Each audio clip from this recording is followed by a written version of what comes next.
Даже съм чувал, че полицаи им вкарват ракети. Кой може да ги спре? Значи, могат да ги спрат само такива, ако се вземат много решителни мерки. Примерно, аз като бях на българска армия, нон-стоп идваха да ми проверят камери. Ракетите, как има спиране? Как? В смисъл, 2 дена слушаме как трябва всички да работим по този въпрос. Клубове, полиция, фенове. Според вас, какъв опит трябва да откраднем и какво може да направим? Може ли въобще нещо? Може, естествено. Значи, полицията си има своите методи, пълна с камери. Които не работят, разбрахме. Що не работят?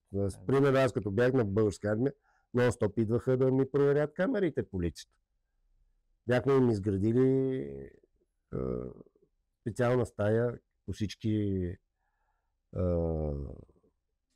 изисквания на полицията. Къде на национален стадион ще се оставено да не работи. Трябва ли да бъдат задължени клубовете или обратното футболния съюз да подпише договор с полицията да охранява не само дербитата, въобще мачовете, защото очевидно частните охранителни фирми май не се справят. Ами тя полицията има много странна политика. Полицията има политика, която не намесване, а само на наблюдател. Страничен. И когато се стане някакъв инцидент или конфликт, само тогава да се намесва. Не знам, това е някаква много странна политика на полицията, но така са го приели, така в момента сега аз не мога да навлизам в техните такива подробности, защо това са го предприели като политика. Събота ще има ли ракети? Сигурно ще има. Кой може да ги спре? Значи, могат да ги спрат само такива, ако се вземат много решителни мерки.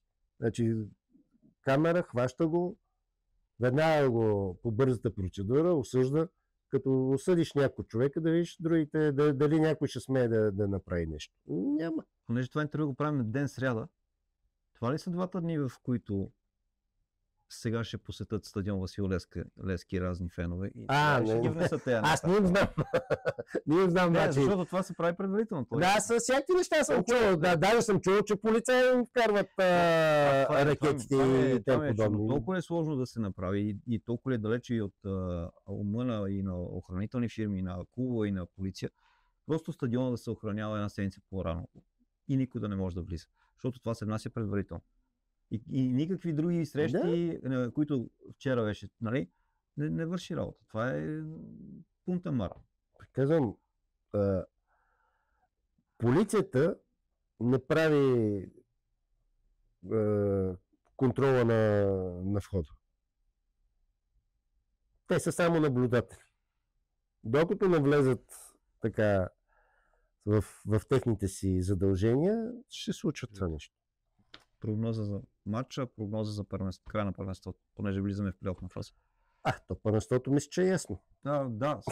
Там кой е шампион е ясен. Имаме неясни ситуации. Шампион е ясен. Не се знае купата и не се знае седмия. Аз смятам, че Лудогорец в момента са най-добрият отбор. Спортно-технически ще направят дубъл.